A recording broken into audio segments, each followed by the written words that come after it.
Listo, continuamos con el siguiente caso del día de hoy. Es una paciente de 67 años que ingresa remitida a la unidad de cuidados intensivos por una fiebre de origen desconocido. Había estado previamente con deterioro de su clase funcional y había estado hospitalizado previamente con tratamiento inmunosupresor.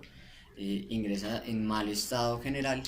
Se le tomó una radiografía anteroposterior de tórax con una leve limitación técnica dada por una leve rotación y una placa que está un poco mal inspirada, que pues no permite la adecuada valoración de la silueta cardiomediastínica. Vemos múltiples opacidades parailiares que borran las marcas vasculares sugestidas de ocupación alveolar.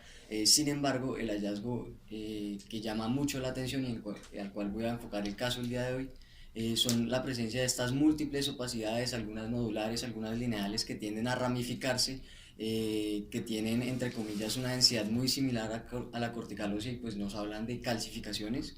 Estas opacidades están proyectadas principalmente en los tejidos blandos de la cintura escapular y de la pared del tórax.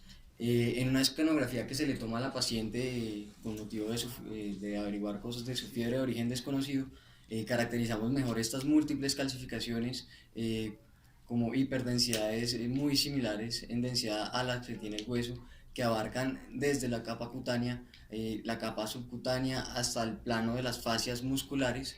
Nuevamente de la escanografía de la paciente en una proyección de máxima intensidad con un ancho de sección de 3 milímetros, vemos esas calcificaciones con formas nodulares y lineales que van desde la epidermis hasta las capas de las fascias de los músculos y se localizan extensamente a lo largo de todos los tejidos blandos. Usualmente al momento de abordar las calcificaciones tenemos un esquema diagnóstico que clásicamente se trata por fisiopatología en si son distróficas, idiopáticas, calcifilaxis metastásicas o calcinosis tumoral idiopática, que tienen mucho que ver con las alteraciones del calcio. Sin embargo, a la hora de ver la imagen no nos ayuda, digamos, mucho a diferenciar el porqué de estas calcificaciones, por lo que un mejor abordaje de las calcificaciones de tejidos blandos lo podemos tener dividiéndolas si son articulares, ya sea de la cápsula articular o como tal del cartílago articular, tendinosas del tendón como tal o de la centesis, o del resto de tejidos blandos que incluyen músculos, fascias de los músculos, tejido celular subcutáneo y epidermis como tal. Posteriormente vamos a dividir en causas calcificantes y causas de osificación. En la diapositiva las causas de osificación están en naranja y pues para el análisis de nuestro caso vamos a escoger únicamente las de tejidos blandos, dado que era la localización que presentaba nuestra paciente. Dentro de estas causas, que es nuestra lista de diagnóstico diferencial, vamos a sacar las calcificaciones vasculares por que su patrón morfológico es patognomónico y pues realmente podemos sacarlas dentro del diagnóstico diferencial con la morfología que teníamos en la paciente. Pasando a la primera causa, que son las calcificaciones heterotópicas. Dentro de las calcificaciones de tejidos blandos como tal, son las únicas que nos van a dar una osificación como tal. Estas calcificaciones la diferenciación entre calcificación y osificación la vamos a ver por este patrón usualmente trabecular que tiene la calcificación, y adicionalmente en la periferia una imagen más densa que recuerda esa cortical ósea, y por eso pues podemos definir qué es una osificación.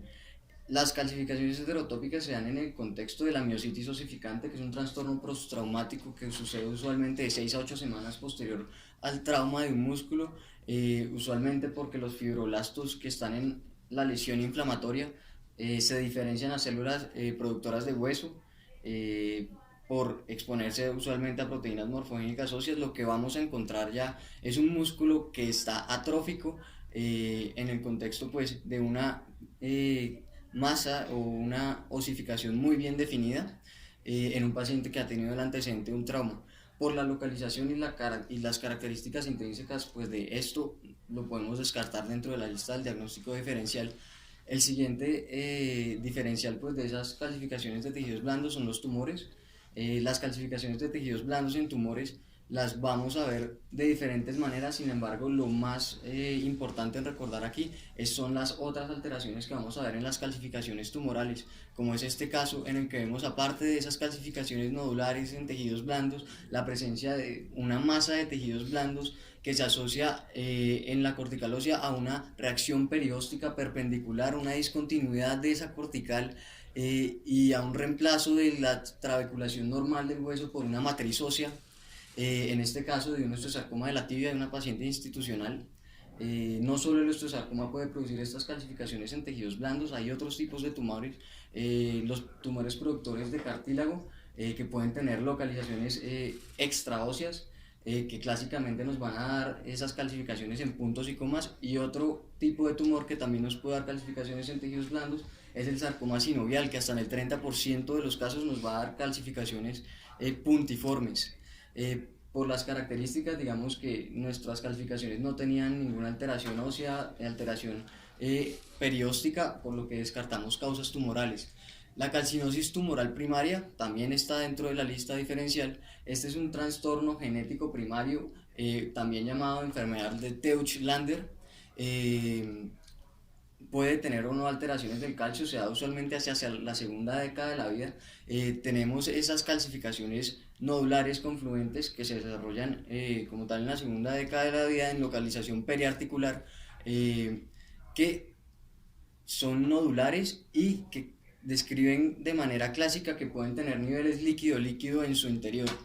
Es importante recordar esta morfología porque tanto morfológicamente como histológicamente son indiferenciables de las calcificaciones de la calcinosis secundaria de la enfermedad renal crónica, que en la literatura ha asumido diferentes nombres como calcinosis tumoral, pudiendo confundirse con la anterior más por la forma que da en la imagen, en la que exactamente esas mismas imágenes nodulares que tienden a confluir en una región periarticular nos van a dar o sea, por su nombre en la literatura y por todo se podría llegar a confundir con la patología que hablé anteriormente. Sin embargo, pues la diferenciación la da que el antecedente de la enfermedad renal crónica, y que usualmente esto se da en pacientes que están en hemodiálisis, que es más bien raro, que se produce en alrededor del 0,6 al 1,2% de esos pacientes.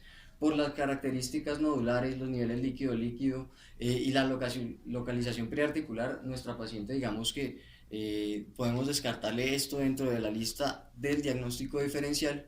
Y llegamos a las últimas dos causas dentro de nuestra lista diferencial, una que es la calcinosis circunscripta. Es un tipo de calcinosis que se asocia mucho a las enfermedades del tejido conectivo, sobre todo a esclerosis sistémica progresiva de síndrome de Crest. Son calcificaciones nodulares o lineales que van desde la capa epidérmica, el tejido celular subcutáneo, hasta las capas de las fascias de los músculos. Sin embargo, pues tiene una localización más puntual, siendo más frecuente en las manos, luego en los antebrazos, en los codos y por último en las rodillas, como este caso institucional de una paciente pues que tiene una esclerosis sistémica y pues se le diagnostica una calcinosis asociada. La forma generalizada de esta calcinosis se llama calcinosis universalis. La mayor parte de los casos están descritos en polidermatomiositis, sin embargo también hay casos descritos en esclerodermia y en lupus eritematoso sistémico. Estas calcificaciones pueden ser nodulares o lineales, pueden ramificar y, al igual que la anterior, van a comprometer desde esa capa epidérmica hasta los planos de las fascias musculares, y por sus características, por su extensión, prácticamente que son patognomónicas, y al ver esta imagen generalizada inmediatamente tenemos que pensar en alguna de estas enfermedades del tejido conectivo. Se ha hablado si la densidad de las calcificaciones por localización es capaz de diferenciar entre las que se dan en el lupus eritematoso sistémico, esclerodermia y polidermatomiositis. Sin embargo, pues no es algo que ayude realmente. Se ha descrito, por ejemplo, en lupus que las calcificaciones que se localizan más hacia las regiones de los muslos se asocian más. Sin embargo, pues es algo no muy definitivo, y pues estas calcificaciones son totalmente compatibles con las que tenía nuestra paciente, que mirando sus antecedentes era una paciente con esclerodermia confirmada con anticuerpos antitopoisomerasa, que ya ha sido refractaria a múltiples tratamientos. Adicionalmente también tenía un sobrelapamiento con lupus que estaba ahí interrogado, que tenían aún pendiente por definir. Y por último, una imagen en un render de volumen para ver la extensión de esas calcificaciones subcutáneas que tenía la paciente. Ya para concluir, existen clasificaciones fisiopatológicas de las calcificaciones, sin embargo el abordaje por localización resulta más práctico a la hora de interpretar como tal esa imagen. La localización, la definición entre osificación versus calcificación y las características o acompañantes de las calcificaciones en tejidos blandos reducen de manera significativa el diagnóstico diferencial. Sin embargo, pues ya se llega a un punto en el que la historia y si tiene o no la alteración del calcio va a ayudar mucho a dar con la patología etiológica. La calcinosis circunscrita y universal y son hallazgos infrecuentes, pero dan cuenta de enfermedades del tejido conectivo como dermatomiositis y esclerosis sistémica. Gracias.